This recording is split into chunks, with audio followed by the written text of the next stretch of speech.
여러분 어제 아모스가 환상을 몇 가지 봤죠, 그죠? 무슨 환상인지 기억나세요? 네, 제일 먼저 무슨 환상이었어요? 메뚜기. 그 다음에요, 불. 그 다음에요, 네, 다림줄. 그죠? 네, 다림줄. 그 기준이라 그랬죠, 그죠? 오늘날 우리에게는 그것이 하나님의 말씀이라 그랬습니다. 8장은 이렇게 시작해요. 자, 주 여호와께서 내게 이와 같이 보이셨느니라. 어제도 우리 어제 7장 1절도 한번 보세요. 주 여호와께서 내게 보이신 것이 이러하니라. 그 다음에 7장 4절도 보세요. 주 여호와께서 또 내게 보이신 것이 이러하니라. 그죠? 그러니까 8장 1절도 주 여호와께서 내게 이와 같이 보이셨느니라. 어때요? 반복이에요. 그러니까 이 7장과 9장은 사실은 연결되어 있어요. 그런데 오늘 이 환상 또한 메뚜기나 불이나 다림줄 환상처럼 하나님께서 이 아모스를 통해서 뭔가를 말씀하시려고 보여주시는 환상을 기록하고 있어요. 그러면 이제 그 환상의 내용이 뭐고 그것이 무슨 의미가 있을까? 우리 한번 같이 읽고 이 말씀을 나눠보죠. 자, 1절 읽으세요. 시작. 주 여호와께서 내게 이와 같이 보이셨느니라. 보라, 여름 과일 한 광주리이니라. 아모스가 환상 중에 보니까 여름 과일 한 바구니가 환상 중에 보이는 거예요. 자, 거기 여름 과일 한 광주리, 그 여름 과일 동그라미 치시고 여름 과일 히브리 말로 어떻게 쓰냐 하면 카이트 한번 써놔 보세요. 카이트. 예. 근데 이제 여러분들이 생각하실 때 여름 과일? 어제 우리가 7장을 통해서는 메뚜기는 어땠어요? 새순이 올라오는 거 다 갉아 먹었잖아요. 그래서 이 아모스도 그리고 이 환상을 읽고 있는 우리도 별로 어려움이 없었어요. 그걸 이해하는데 심판의 때가 가까이 왔구나. 왜냐하면 메뚜기는 재앙이니까. 그래서 순을 다 갉아 먹었으니까. 그죠? 불은 어땠어요? 불? 바다도 삼키고 육지도 삼켰다고 돼 있는 것을 보면서 이것도 재앙이구나. 이게 불같이 어마어마한 강력한 힘이 이 북이스라엘을 타락한 이들을 물질 만능주의에 빠져 있는 이들을 주변의 우상들의 영향을 받아서 우상을 숭배하고 있는 이들을 하나님이 진노하고 계시는구나. 금방 알 수 있었어요. 다림줄도 사실은 어렵지 않았어요. 왜 어렵지 않냐 하면 건축을 할 때 벽돌을 이렇게 쌓아 올리냐면 다림줄 이렇게 들이우잖아요. 그러니까 자기의 느낌으로 건축가가 자기의 느낌으로 벽돌을 쌓지 않아요. 자기의 느낌으로 쌓으면 100% 무너져요. 그런데 다림줄을 기준으로 쌓아요. 우리도 그래요. 우리의 느낌으로 신앙생활을 하는 거 아니에요. 그렇게 하면 우린 망해요. 자기 감정으로 신앙생활을 하는 거 아니에요. 그렇게 하면 우리는 하나님 앞에 혼나요. 우리의 신앙의 기준은 다림줄인 하나님의 말씀인 줄로 믿습니다. 그래서 오늘 오후 시간이 중요해요. 성경, 우리가 어떻게 대해야 될까? 성경, 왜 하나님의 말씀이라고 하는 걸까? 성경에 대해서 우리가 어떤 자세를 가져야 될까? 오늘 조동성 교수님이 오후 시간에 이번 주와 다음 주 성경론을 우리에게 가르쳐 주실 거예요. 중요한 시간이라고 생각을 해요. 이것이 우리의 다림줄이기 때문에 그래요. 우리 신앙과 삶의 기준이기 때문에 그래요. 여러분 이 부분에 대해서는 우리가 양보할 수 없어요.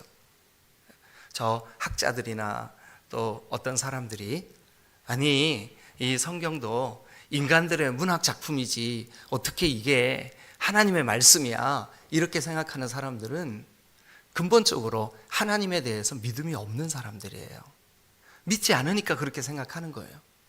그러나 우리는 모든 성경은 하나님의 호흡, 하나님의 숨결, 하나님의 영, 하나님께서 친히 사람들을 감동시키셔서 기록하신 하나님의 말씀이라고 우리는 믿어요. 여러분들도 그렇게 믿으시죠? 예. 여러분, 이거 우리가 포기하면 안 돼요. 흔들려서도 안 되고. 그래서 우리의 신앙의 가장 중요한 기준은 우리의 경험이 아니에요. 우리가 꾼 꿈이 아니에요. 우리가 보는 환상이 아니에요. 목사님, 이 아모스도 지금 환상 보고 있는데요. 예, 아모스의 때에는 하나님이 선지자들을 통해서 말씀하셨어요. 그런데 성경이 이렇게 완성되고 이렇게 성경으로 결정된 것은 신앙 공동체가 기도하면서 하나님 앞에 결정한 내용이에요. 그래서 이 성경이 완성되기 전에는 제사장들이나 선지자들이 하나님의 백성들에게 하나님의 말씀을 대언했어요. 에스겔아, 대언해라. 오늘 아모스에게도 하나님께서 환상을 보여주셨어요. 오늘 저와 여러분들은 더 이상 환상을 볼 필요가 없어요. 왜냐하면 우리의 구원을 위해, 우리의 삶의 온전함을 위해, 우리의 거룩함을 위해 하나님은 성경을 주셨기 때문에 그래요. 한번 따라합시다. 모든 성경은 하나님의 감동으로 된 것으로 교훈과 책망과 바르게 함과 의로 교육하기에 유익하니. 그 다음이 중요해요. 이는 하나님의 사람으로 온전케 하려 함이니라. 아멘. 그러니까 말씀이 우리를 온전케 하는 거예요. 그렇게 믿으시죠? 네. 여러분, 이는 하나님의 사람으로 온전케 하며 모든 선한 일을 행하기에 온전케 하려 함이니라. 이 모든 선한 일은 뭐냐면 하나님의 뜻, 하나님의 나라, 하나님의 통치, 그것을 이 땅에서 삶으로 하나님 앞에 살아내기에 충분하다는 거예요. 그게 어제 우리가 함께 7장에서 보았던 다림줄이에요. 근데 이제 오늘 8장 1절에 과일, 여름 과일, 이게 무슨 뜻일까? 그래서 우리는 2절을 읽어야 돼요. 2절. 자, 같이 읽겠습니다. 네, 시작. 그가 말씀하시되 아모스야, 내가 무엇을 보느냐? 내가 이르되 여름 과일 한 광주리니이다. 아멘. 여호와께서 내게 이르시되 내 백성 이스라엘의 끝이 이르렀은즉 내가 다시는 그를 용서하지 아니하리니. 그러니까 분명한 것은 이 여름 과실, 여름 과일하고 상관이 있겠다 싶은 2절의 내용을 한번 여러분들이 찾아보세요. 예, 끝. 대단해요, 관찰력이. 그래요, 그렇게 성경 읽으시면 되는 거예요. 여름 과일이 무슨 뜻일까? 막 자기가 생각나는 대로 막 이걸 해석하면 안 되는 거예요. 예, 그 성경이 말하고 있어요. 뭐래요? 끝이 이르렀다. 끝. 그러면 여름 과일하고 끝하고 상관이 있겠구나. 그 끝 동그라미 한번 쳐보세요. 그리고 옆에다가 이렇게 쓰세요. 케이트. 케이트. 조금 아까 여름 과일은 히브리 말로 뭐래요? 카이트. 카이트. 끝은 뭐래요? 케이트. 케이트. 한번 이제 해보시자고요, 우리가. 아모스야, 너 무엇을 보느냐? 그랬더니 아모스가, 카이트를 봅니다. 그러냐? 카이트를 보느냐? 케이트가 이르렀느니라. 요걸 갖다 뭐라 그러냐면 언어 유희라 그래요. 근데 이 히브리인들은, 이스라엘 백성들은 여러 곳에서 이런 그 말을 그 유사한 단어, 유사한 발음, 유사한 이런 그 어원을 가진 단어들을 가지고 교훈하는 것을 아주 자주 발견을 해요. 그러니까 지금 아모스가 이 환상을 보고 난 다음에 백성들에게 이렇게 얘기를 합니다. 여러분, 내가 이 환상을 보았어. 뭐냐면 카이츠 환상이요. 그런데 케이츠 할 거요. 이렇게 설교를 하는 거죠. 백성들이 딱 가슴에 팍 새겨지는 거예요. 그게 여름 과일의 특징은 물이 풍성하고, 여러분 여름 과일 딱 떠올려 보세요. 수박, 참외, 딸기, 군침 삼키시지 말고요. 근데 이런 과일들의 특징이 뭐예요? 이게 아주 잘 익었을 때 달아요. 근데 최고의 당도를 자랑할 때 그때부터 상하기 시작해요. 야, 신기해요. 여름 과일, 그죠? 그러니까 바로 상하기 바로 직전에 제일 맛있어, 얘가. 근데 그때가 언제냐면 끝이야. 그때가 끝이에요. 자, 북이스라엘 어떻다 그랬어요? 여로보암 2세 때 영토가 제일 넓었어요. 돈이 제일 많았어요. 그래서 여러분, 돈이 신앙의 목적이면, 부자가 되는 것이 신앙의 목적이면 여러분 잘못 짚으셨어요. 그것은 신앙이 아니에요. 우상숭배예요. 그것은 여러분 배금주의예요. 그러니까 금을 숭상하는 거예요. 근데 이때가 바로 그랬어요. 여러분, 하나님께서 우리에게 축복으로 물질을 주실 수 있어요. 그러나 우리가 아무리 많이 가지고 누렸다고 할지라도 그것이 신앙의 대상이 될 수는 없어요. 오직 우리는 거룩하신 하나님, 전능하신 주님만이 우리 신앙의 유일한 목적인 줄로 믿습니다. 그러니까 물질이 풍성해도 교만하지 않는 거예요. 왜냐하면 그게 목적이 아니었으니까. 반대로 물질의 궁핍함을 느끼고 궁핍한 상황 속에서도 믿음이 흔들리질 않는 거예요. 왜냐하면 그게 우리 신앙의 목적이 아니었으니까. 아멘. 네. 여러분, 이 신앙이 얼마나 중요한지 몰라요. 그런데 북이스라엘의 멸망의 이유가 뭐냐 하면, 안타깝지만 이 물질 때문에 하나님을 찾았어요. 물질 때문에 하나님을 예배했어요. 그 증거가 그 뒤에 쭉 나와요. 우리가 한 절씩 살펴보면서 정말 그런가 우리 한번 보시자고요. 자, 이제 그 여름 과실은 해결됐어요. 여기 보니까 이렇게 돼 있어요. 너 아모스야, 너 뭘 봤니? 예, 여름 과일 한 광주리 봤는데요.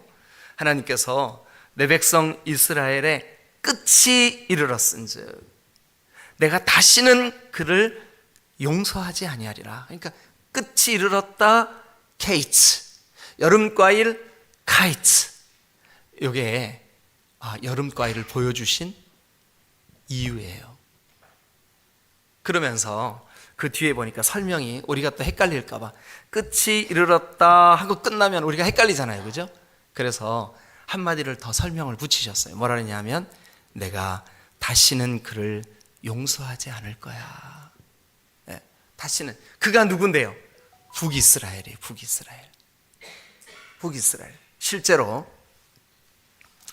이 아모스 선지자가 이 아모스에 선포한 이 내용을 글로 기록을 하고, 그때로부터 20년에서 30년 정도, 아마 제가 이거 이렇게 그 말씀 묵상하면서 계산을 해보니까 한 20년 정도 시간이 흐르고 난 다음에 아수르의 살만 에셀, 이름 좀 기억하시면 좋겠네요. 이 사람이 쳐들어와 가지고 북이스라엘이 완전히 멸망해요. 잘 기억하세요. 아수르는 그동안 지구상에 존재했던 여러 민족 중에 가장 잔인한 민족이에요. 가장 잔인한 민족이에요. 저 게르만보다, 저 일본보다 더 잔인한 사람들이 아수르 사람들이었었어요. 근데 그 아수르가 여러분 북이스라엘을 다 짓밟았다고 한번 생각해 보세요. 어떻게 되겠어요? 완전히 초토화된 거죠. 불이 지나간 것 같겠죠. 메뚜기가 지나간 것 같겠죠. 왜 그랬어요? 다림줄에 달아보았더니 그들이 삐뚤었기 때문에 그래요. 그런데 오늘 이 말씀에 보니까, 자, 그 카이츠가, 환상이, 여름 과실이 무엇을 위해서 보여준 거예요? 케이츠, 끝이 가까이 왔다. 그런데 그 끝에 어떻게 한대요? 내가 너희를 용서하지 않을 거야. 너무 안타깝죠, 그죠? 예. 그럼 여러분, 오늘 우리는 이 말씀을 받으면서 그 케이츠가 이르기 전에 주님의 긍휼 앞에 나아가야 될 줄로 믿습니다. 주님의 도우심을 구해야 될 줄로 믿습니다. 자, 그러면 이제 3절 또 우리가 한번 읽으면서 이 1절에 본 그 환상을 우리가 좀 더 구체적으로 함께 말씀으로 나눠보도록 합니다. 3절 시작. 그날에 궁전의 노래가 애곡으로 변할 것이며 곳곳에 시체가 많아서 사람이 잠잠히 그 시체들을 내어버리리라. 주 여호와의 말씀이니라. 그날에는 바로 앞문장에 있었던 카이츠와 케이츠가 다다르는 날이에요. 여름과 실같이 눈에 보기에는 지금 너무 좋아 보이는데 실제로는 네가 끝이 이르렀구나. 근데 그 끝이 이르는 그날에 그 끝이 다가왔을 때에 어떤 현상이 벌어져요? 궁전의 노래는 누가 부르는 노래일까요? 예? 아니, 궁전에서 부르니까 누가 부르는 노래예요? 조용필이죠. 아닌가? 심수봉이구나. 심수봉이 부르잖아요. 어제 같은 경우는 비가 오면 생각나는 그 사람. 모르시는 분들도 많구나. 근데 궁전에서는 누가 불러요, 노래를? 왕족들이 불러요. 귀족들이 불러요. 기득권자들이 불러요. 힘을 가진 자들이 불러요. 그런데 그 왕족들, 기득권자들, 힘 있는 자들의 그 궁전의 노래가 뭐로 변하겠대요? 애곡으로 변하겠대. 애곡은 어떨 때 불러요? 슬플 때, 누군가 죽었을 때, 나라가 망했을 때. 그러면 좋아가지고 가야금을 치고 검고를 치고 막 그 밴드를 동원하고 이랬던 그 왕궁 음악이, 궁전 음악이 곡소리로, 슬픔의 소리로 변하겠다. 여러분, 이거는 그들에게 다다른 임박한 종말의 때, 임박한 멸망의 때, 북이스라엘의 심판의 때가 심히 가까이 이르렀다는 거예요. 여러분, 3절까지 어려워요? 어렵지 않아요? 대답이 없어요. 어렵진 않죠. 어렵지 않아요. 이게 선지서가 여러분들이 그냥 느낌으로 선지서는 진짜 가까이 하기엔 너무 먼 당신이야, 이런 분들 계셔요. 근데 그렇지 않아요. 이게 우리 조금만 생각하면서 읽으면 충분히 이해할 수 있어요. 그러면 이제 뭐가 중요하냐 하면, 그렇게 하나님이 그 여름과 실을 보여주시면서 끝이 이르렀다, 다시는 용서치 않겠다. 그런데 그 용서치 않는 결과로 궁전의 노래가 애곡하는 노래가 될 거야. 이유가 4절부터 나와요. 왜 그렇게 하시는데요? 하는 거죠. 이유가. 자, 그럼 우리가 이 이유를, 오늘 아침에도 이런 식으로 8장을 다 할 수는 없어요. 시간이, 우리가 9시 예배 또 와야 되니까. 그래서 저 시계가 그 시간을 저에게 알려주는 데까지만 하도록 하겠습니다. 근데 우리가 요렇게 해보시면, 집에 가서 해보라 그래갖고 해봤는데 안 되던데요? 이런 분 계시더라고요. 근데 이렇게 우리가 반복적으로 이렇게 하다 보면 이게 익숙해져서 여러분 돼요, 여러분들도. 그러니까 그날이 옵니다. 그날이 와요. 자, 4절 같이 한번 읽어보죠. 시작. 가난한 자를 삼키며 땅에 힘없는 자를 망하게 하려는 자들아, 이 말을 들으라. 그러면 거기 4절을 여러분 딱 볼 때, 지금 이 궁전에서 노래 부르는 기득권자들, 이스라엘의 정치 지도자들, 이스라엘의 힘 있는 자들, 그들이 지금 4절에 의하면 뭐 했어요? 지금 보니까 가난한 자를 삼켰어요. 그 다음에요, 땅에 힘없는 자들을 망하게 했어요.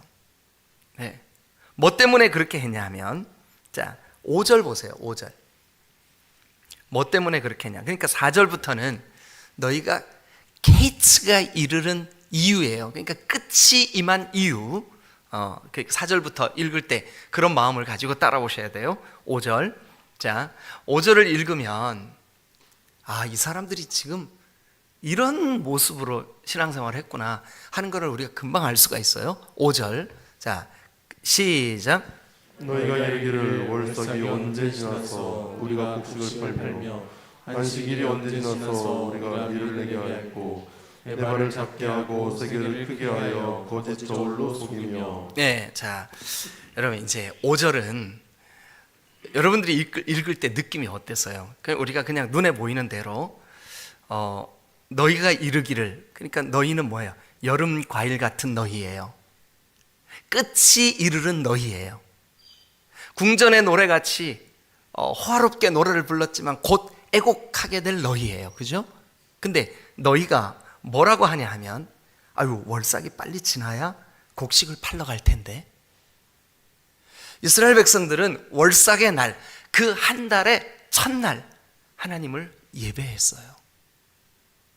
그 첫 시간에 하나님, 이 한 달은 주님 겁니다. 하나님 앞에 달려 나왔어요. 그런데 예배의 자리에 달려 나오면서 그들의 마음은 어땠냐면, 이거 빨리 지나가야 가서 장사할 텐데. 느낌이 오죠? 그러니까 다시 읽어보세요. 너희가 이르기를, 너희가 이렇게 했어. 어떻게 했냐면, 월삭이 언제 지나서 우리가 곡식을 팔러 가지? 그러니까 예배 시간에 와가지고 곡식을 팔 생각을 하고 있는 거예요. 그 다음도 보세요. 안식일이 언제 지나서 우리가 밀을 내게 할꼬? 그러니까 안식일이 빨리 지나야 밀을 내다가 팔 텐데. 그리고 그 다음을 보세요. 그 다음이 그들의 큰 죄예요. 예배의 자리에 나와 앉아서 에바를 작게 하고 세게를 크게 하여 거짓 저울로 속이며. 얼마 전에 지금부터 한 40년쯤 전이에요. 40년쯤 전에, 얼마 전에 이스라엘의 고고학을 탐사하시던 분들이 어느 한 장소에서 땅을 팠는데 거기에서 항아리가, 요만한 항아리가 하나 발견이 됐어요. 근데 흙으로 구운 항아리인데 거기에 히브리 말로 에바라고 쓰여 있었어요. 그러니까 에바, 즉 이 곡식이나 물이나 포도주나 이런 것의 양을 재는 단지가 발견이 됐어요.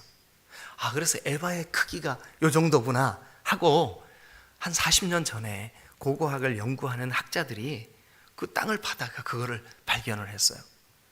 그래서 독일의 대학 교수가 그 유물을 발견한 것을 가지고 깨끗하게 씻어서 이제 거기에다가 그 에바에 물을 채워봤어요.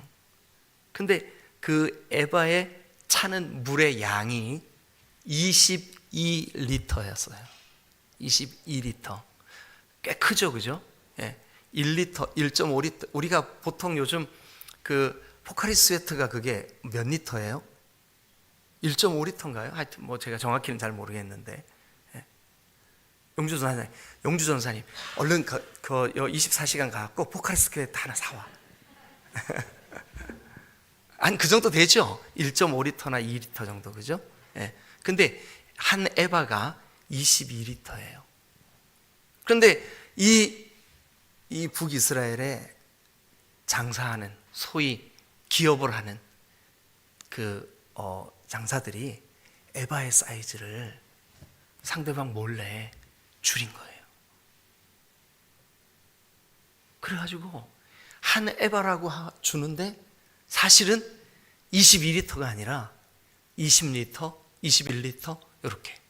그리고 그 다음도 보세요. 이렇게 돼 있어요. 뭐냐 하면 세게를 크게 하여 거짓 저울로 속이며. 여러분 이때는 주로 물물 교환을 하거나 아니면 금이나 은을 저울에 달아서 그걸로 화폐를 대신했어요. 근데 저울을 속이는 거예요.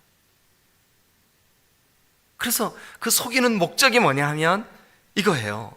자, 월삭이 언제 지나갈고, 안식일이 언제 지나갈고, 우리가 빨리 곡식을 팔고 밀을 내고 이래야 될 텐데 뭐예요? 전부 다. 그러니까 예배하는 것도 때우러 오는 거야.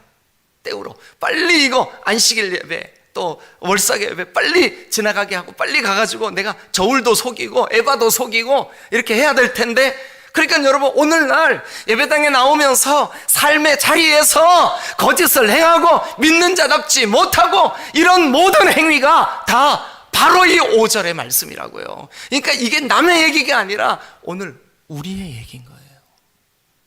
오늘 우리의 얘기인 거예요.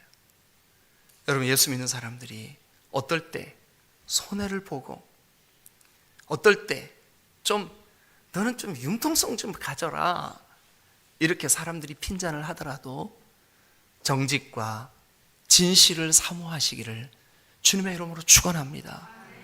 할렐루야, 할렐루야. 여러분, 진실되게 하나님 앞에서 어떤 분이, 제가 그 간증을 들으면서 막 가슴이 너무 아팠어요. 가슴이 너무 아팠어요.